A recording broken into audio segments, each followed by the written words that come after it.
하나님의 배려의 손길, 하나님의 배려의 손길이라는 제목으로 잠시 은혜를 나누고자 합니다.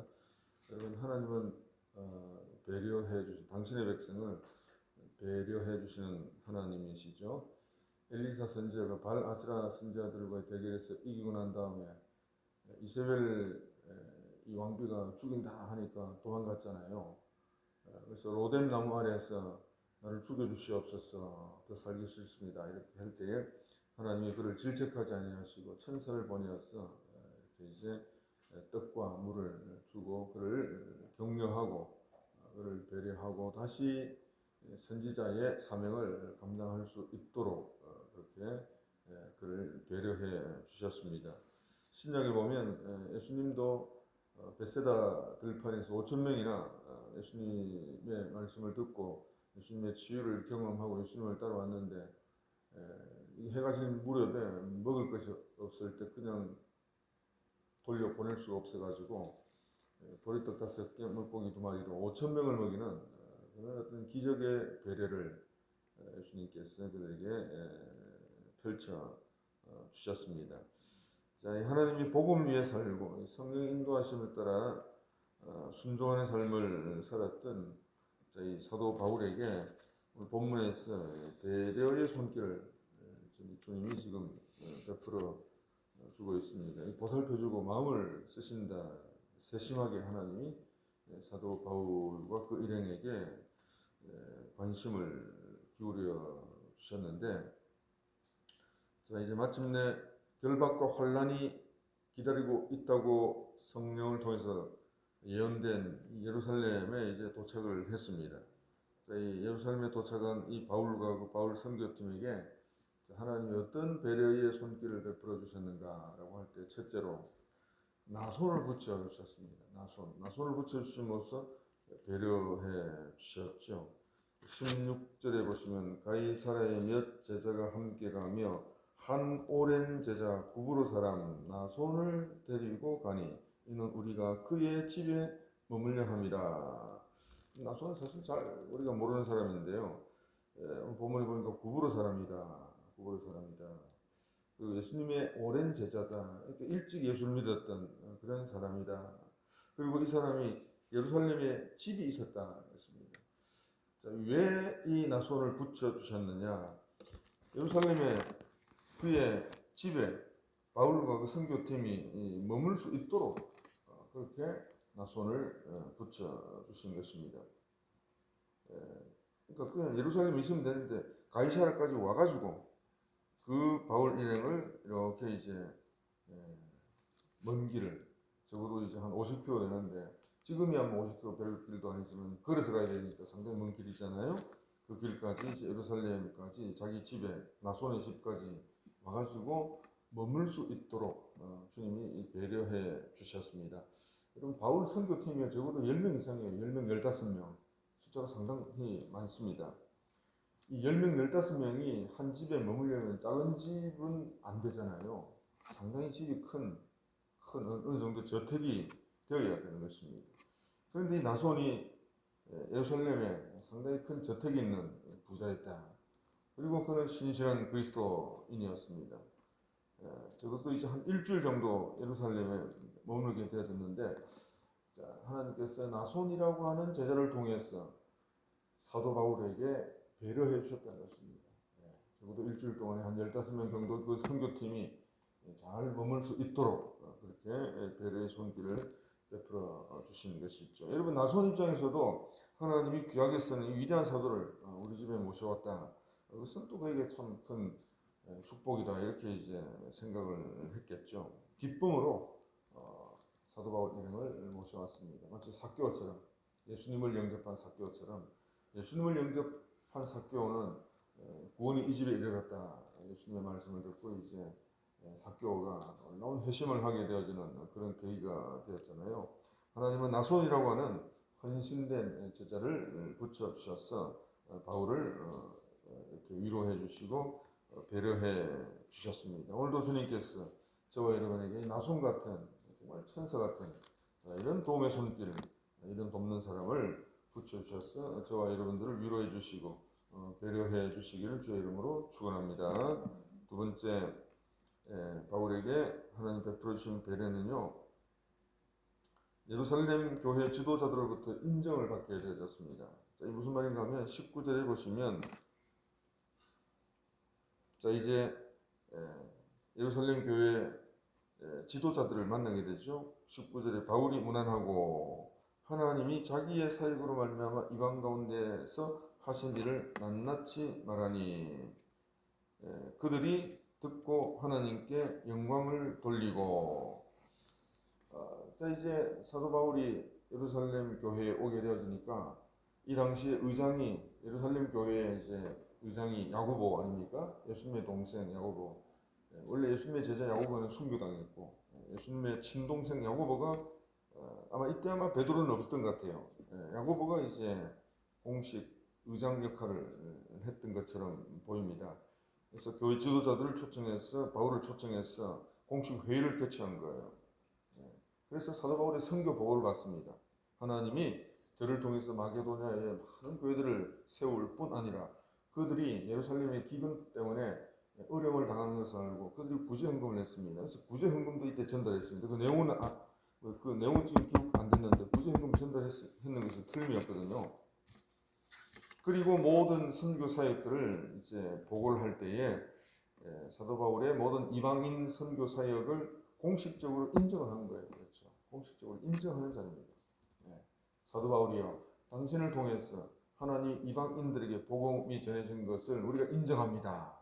그러니까 얼마나 바울이 큰 위로가 됐습니까? 모교회가 자기의 모든 사역을 인정을 했으니까. 그 인정했다는 말이 어디에 있느냐? 하나님께 영광을 돌렸다. 그 말은 다 포함이 되는 거죠.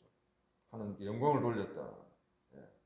그래서 사도 바울의 모든 복음 전파 활동들을 공식적으로 인정받은 자리가 되어졌으니 사도 바울에게는 큰 위로가 되었고 하나님이 배려해 주셨다는 것입니다. 동시에 사도 바울에게 악소문이 있었죠. 악한 소문이 있었는데 어떤 악소문이 있었냐면 21절에 보니까 이방에 있는 모든 유대인을 가르치되 모세를 배반하고 이들에게 할례를 행하지 말고 또 관습을 지키지 말라 한다음을 그들이 들었도다. 사실 뒤에 할례를 하지 말고 관습 지키지 말라, 이건 어느 정도 뭐 일리가 있죠. 사실 율법을 지킬 필요가 없으니까. 근데 모세를 배반하고 이건 안 맞잖아요. 모세를 배반한 건 아니거든요. 예수님께서 율법을 완성하셨으니 율법을 완성했기 때문에 더 이상 율법에서 자유하게 되는 것이, 그것이 무슨 모세를 배반하고 뭐 이런 건 아닌데, 배반했다라고 하는 이런 어떤 이 잘못된 그 소문이 퍼지게 되어진 것이죠. 오늘날로 말하면 일종의 가짜 뉴스가 전달되었다는 것이죠. 자, 그래서 이것을 극복할 수 있도록 하나의 제안을 지금 교회 지도자들이 하고 있습니다. 그 제안이 뭐냐면 마침 이제 나실인의 서원을 한 사람이 4명이 있는데, 자, 이들이 이제 서원 기간이 끝나서 이제 원래의 어떤 일상생활로 돌아와야 되는데, 그 일상생활로 돌아오기 위해서는 정결 예식을 행하게 되어집니다. 머리도 깎고 제물도 바치고. 그러니까 제물도 바치고 이렇게 하니까 돈이 들잖아요. 그러니까 그 4사람이 그 나실인의 서원을 끝내고 정결 예식을 하는 그 비용을 당신이 내시오. 그러면 모세의 어떤 이 율법을 존중히 여긴다는 것을 당신이 인정받을 수 있는 기회다. 그러니까 바울이 자기는 뭐 그렇게 할 필요가 없는데, 그렇잖아요. 나실인의 서원을 하고 뭐 그다음에 정결 예식을 하고 뭐 그거 사실 그 이유가 없는데 거기에 동참할 필요가 없지만 그러나 불필요한 오해를 벗기 위해서 그런 기꺼이 이제 그 일을 하게 되어진 것이죠. 그래서 사람들이, 유대인 중에서 예수 믿는 수많은 사람들이, 맞다, 이 바울이 모세 관습을 저렇게 배반하는 사람이 아니구나, 존중이구나, 인정하구나. 그래서 바울에 대한 어떤 불편한 마음이 확 열게 되어진 것이죠. 그래서 바울과의 어떤 관계가 회복이 되어질 수 있는 기회를 이 예루살렘 교회 지도자들이 바울에게 그렇게 배려를 해 준 것이죠. 잘못된 소문으로부터 벗어날 수 있도록 그렇게 보호를 해 주었다는 것입니다. 그래서 하나님의 배려의 손길은 예루살렘 교회 지도자들을 통해서 사도 바울에 대한 불필요한 가짜뉴스, 오해, 헛소문으로부터 벗어나고 벗어날 수 있는 그런 기회를 제공해 줌으로써 바울을 배려해 주셨다는 것입니다. 세 번째로 바울에게 하나님이 배려해 주신 배려의 손길이 뭐냐면 공권력을 통해서 보호해 주셨다는 것입니다. 어느 날 성전에 있는데 이 아시아가 어디나 터키 지역입니다. 터키 지역에 그러니까 바울이 터키 지역에서 전도를 많이 했으니까 그 바울을 아는 사람들이 저 바울을 저 관습을 거부하고 배반하고 나쁜 놈이다 해가지고 막 사람들 충동을 시켜가지고 바울을 때려서 막 죽이려고 했잖아요. 31절 32절에 보니까 그들이 그를 죽이려 할 때에 참 보통이 아니죠. 막 그냥 순간적으로 막 그냥 돌로 치고 뭐 그 옆에 뭐 짝대기가 있었는지 모르겠는데 그런 것들을 치면 뭐 그냥 죽죠. 그들이 그를 죽이려 할 때에 온 예루살렘이 요란하다는 소문이 군대의 천부장에게 들리매 그가 급히 군인들과 백부장들을 거느리고 달려 내려가니 그들이 천부장과 군인들을 보고 바울 지기를 그치는지라. 공권력이 도입된 겁니다. 그렇죠? 로마 군대가 급히 파급된 것입니다.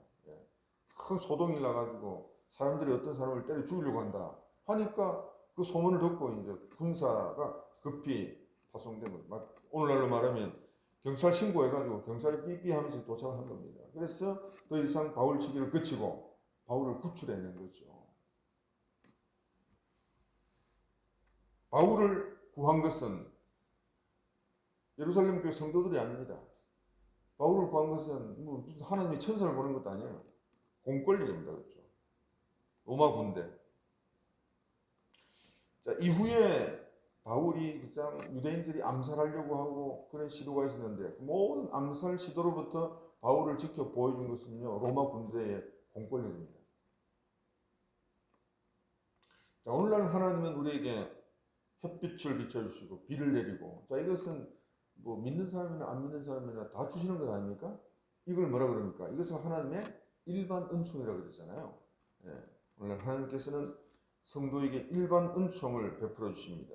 또한 이 기존의 모든 법체계나 제도 자, 이런 것을 통해서 성도들에게 어떤 도움을 주시죠.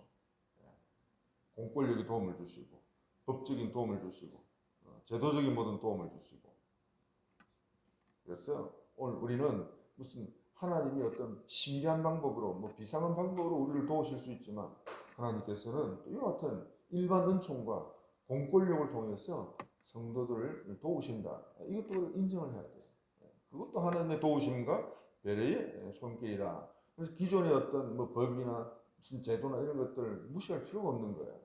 그 기존의 법이나 제도 속에서 우리가 도움을 얻을 수 있는 것들을 잘 우리가 이렇게 도출해내게 되면 성도에게 큰 도움이 되어질 수가 있는 것입니다. 그것이 하나님의 배려의 손길이 얼마든지 되어질 수가 있다.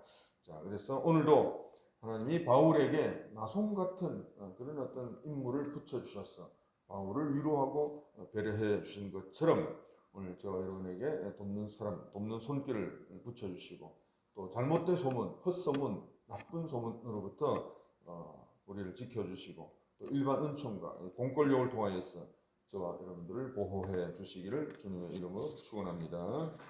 기도하겠습니다. 거룩하신 아버지, 살아계신 아버지, 하나님의 모든 손길, 모든 은혜를 우리가 능히 측량할 수가 없나이다. 하나님의 택한 백성들을 하나님이 세밀하게 간섭하시고 배려해 주시고 보호해 주시는 주님을 찬양합니다. 오늘도 사도 바울에게 행하셨던 것처럼 오늘도 사랑하는 주의 백성들에게 나손 같은 돕는 손길을 돕는 사람을 붙여 주시옵소서. 오늘도 우리에게 모든 잘못된 소문들로부터 우리를 눈동자같이 지켜 보호해 주시고 좋은 소문들이 나게 하여 주시옵소서. 모든 일반 은총과 또 하나님이 세우신 그런 공권력을 통하여서 우리에게 지혜를 주셔서 그 모든 것들을 잘 활용하여서 우리에게 또 하나님의 은총과 그런 배려의 손길이 우리에게 마음껏 임하는 그런 역사가 우리의 삶 속에 펼쳐지게 하여 주시옵소서. 예수님의 이름으로 기도하옵나이다. 아멘.